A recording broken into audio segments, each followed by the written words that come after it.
Whew.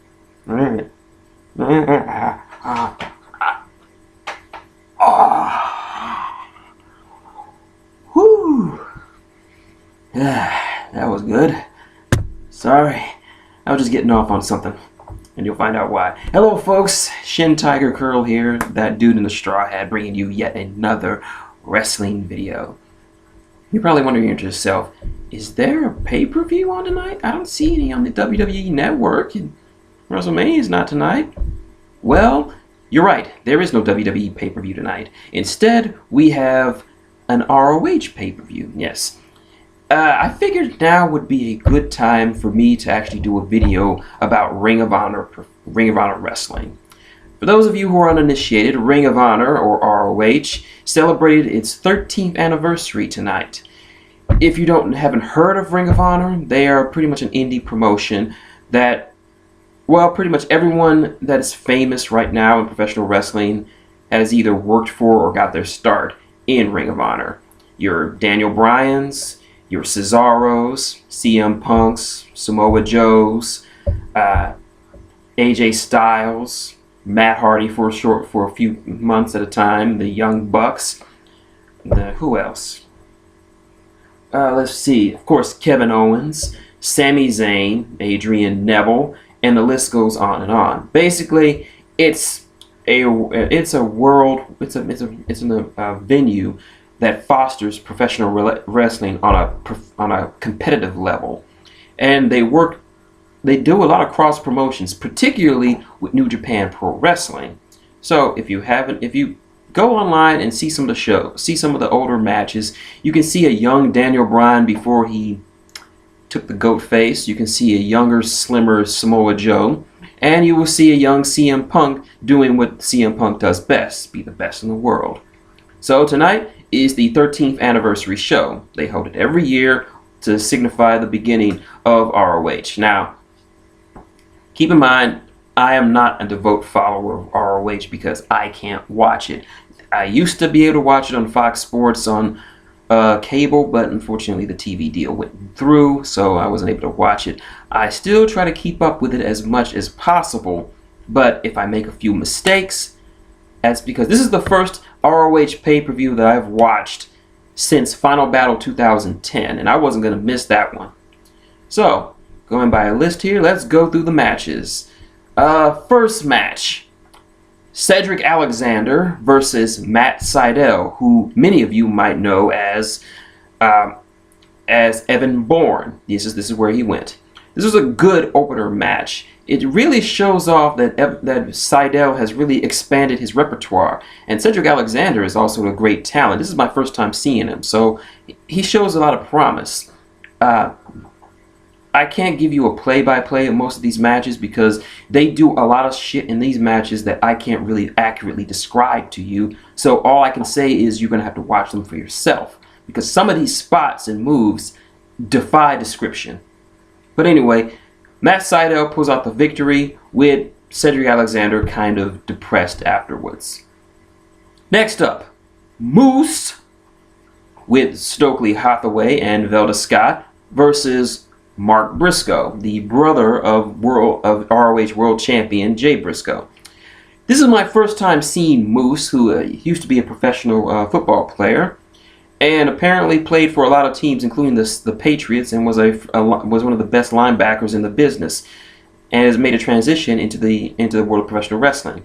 I know of Mark Briscoe and the Briscoe brothers entirely because I like the Briscoe brothers. They're like redneck gangsters, if that makes sense to you. This was a short but good matchup. Mark Briscoe puts out a very good showing, but I'm more impressed with Moose. This guy is fucking huge, yet he moves around incredibly well. There's a spot where Mark Briscoe is sitting on the top rope, and Moose does a fucking drop kick from the mat from the ring mat all the way up to the top rope, which is something. It's rare for me to see that out of anyone of a lighter weight class, but to see it from someone of Moose's size, that's fan-fucking-tastic. I like Moose. His finisher is a spear, and nowadays people would relate spears to people like Roman Reigns or the Big Show or Bobby Lashley. A spear that pretty much... Now, I would say the two best spears in the entire history of professional wrestling belong to Bill Goldberg and Rhino, respectively. But I like the way Moose does his spear. He spears you, but then rolls through immediately. It gives more of an impact in it. He isn't just hugging the guy. That's why I call Roman Reigns and Bobby Lashley and Big Show spears. They're just hugging them. This guy cuts you in fucking half. So it's right up there. I like his spear. Needless to say, Moose picks up the win. Velda Scott, you're fucking hot. Next matchup. Checking the thing.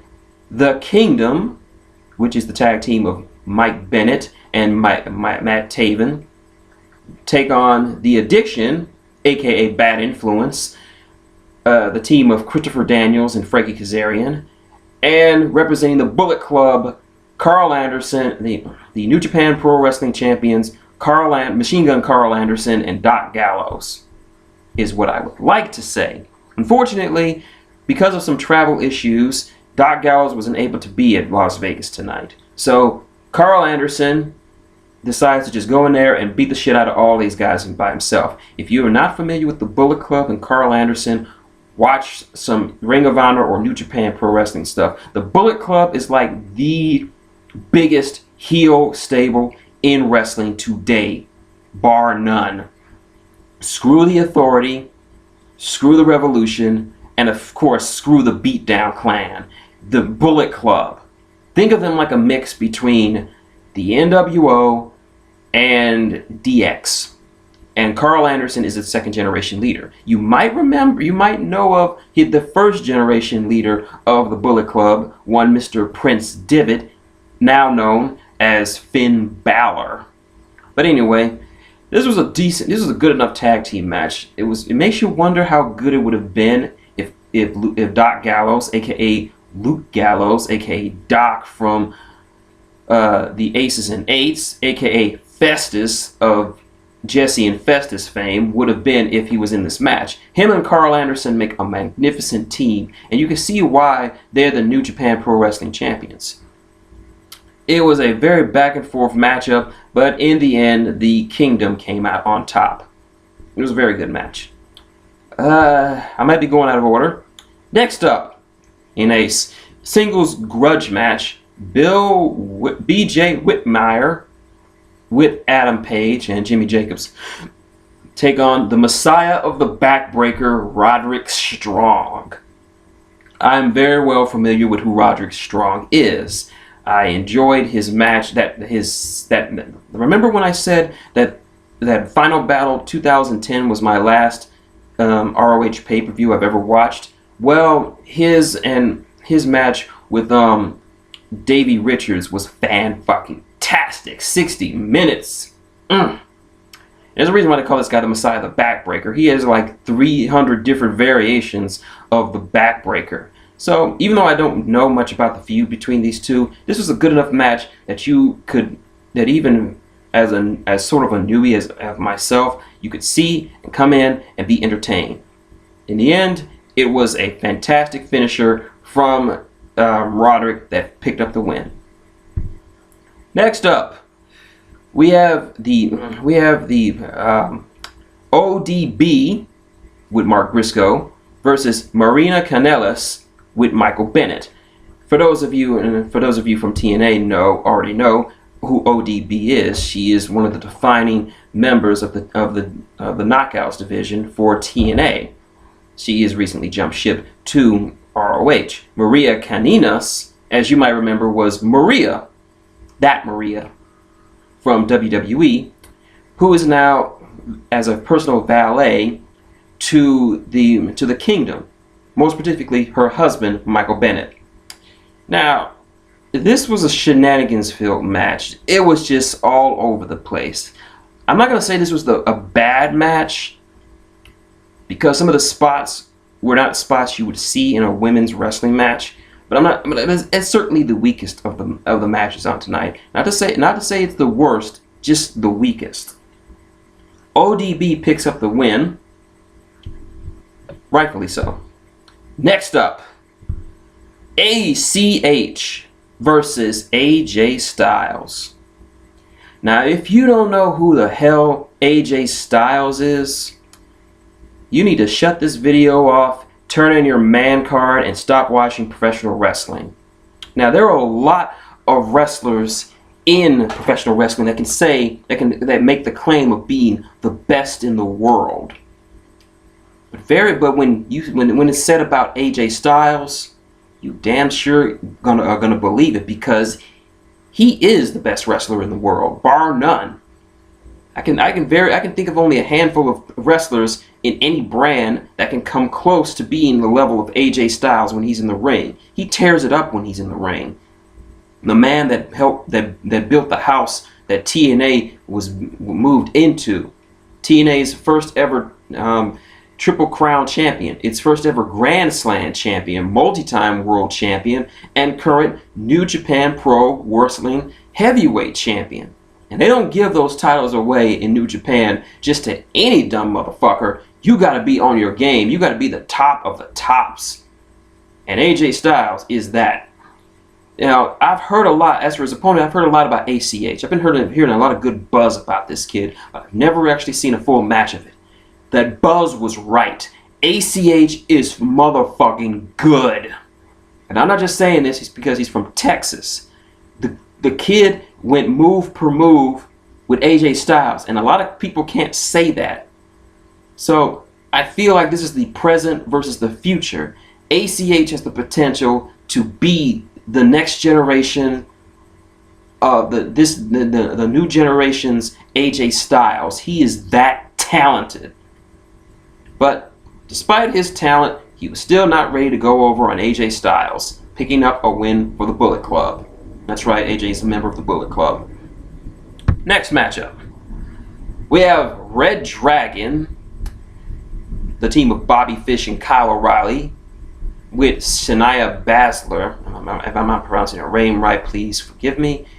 The defending their ROH tag team titles against Mike and Nick Jackson, the Young Bucks, representing the Bullet Club.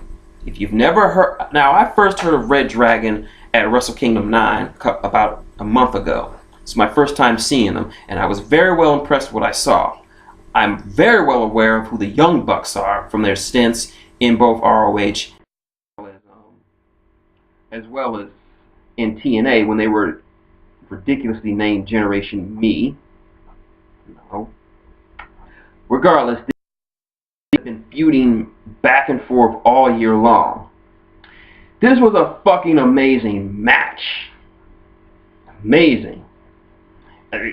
You thought, I raved about the Masters of the Universe versus the Usos at Fastlane as being a great tag team match. This one blows it out of the water. The moves were so fluid. I saw not a single botch in the entire thing. They just flowed into move after move. Just when you think they couldn't ratchet up the tension, they brought in more moves. There's so many moves. I could spend a whole video talking about each individual spot. But I'm not going to do that because I want you to go and watch it for yourself. Needless to say, after a glorious 20+ minute match that showcased what tag team wrestling is all about, Red Dragon retains their titles. I want to see these guys do it again, and I'm going to probably watch some more of their matches on YouTube.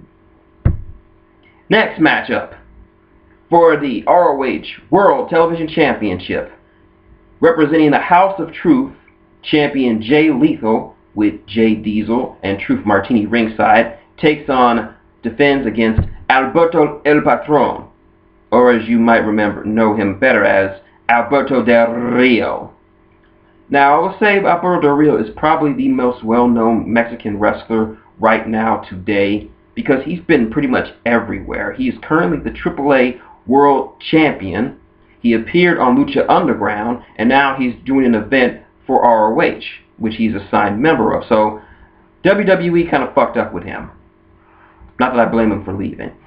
This was a very good matchup that showcased not only what Jay Lethal could do as a heel and as a wrestler, but showcased why Alberto El Patron was considered one of the best Mexican wrestlers in the world.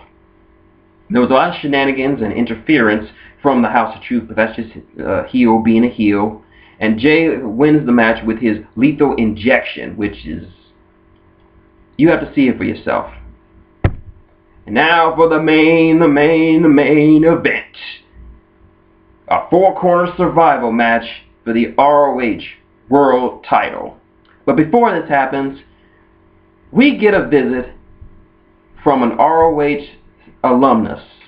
That's right, the Samoan submission machine, Samoa Joe, returns to an epic ovation. He comes back and he says that he is happy to see that the revolution that he started has blown up to this degree, and that whoever wins the world title match, he'll be waiting for him. So anyway, world title match. Champion Jay Briscoe defends against the Sicilian psychopath Tommaso Ciampa, Warbeard Hansen, and my boy Unbreakable Michael Elgin. So this was a very good four corners match. It saw all of these guys looking great. Tommaso Ciampa continues to impress me. Michael Elgin still remains an unstoppable bull of a man. This is my first time witnessing Hansen in a match, and I'm fairly impressed with what this guy can do, especially for a guy his size. And Jay Briscoe, the champion who has not been pinned or submitted in over 2 years, showed off why he has not been pinned or submitted in 2 years. We saw some interference from a group calling themselves the KRD, the Knights of the Rising Dawn, who had been appearing throughout the night in various championship matches, but this is the first time they appear. They started using some moves that are familiar to some people, but they're stopped by the War Machine. I can't remember his name, but this is my first time seeing him. But this could lead somewhere.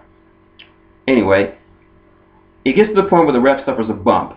All fucking hell breaks loose. Elgin puts Ciampa through a table, puts Briscoe through a table.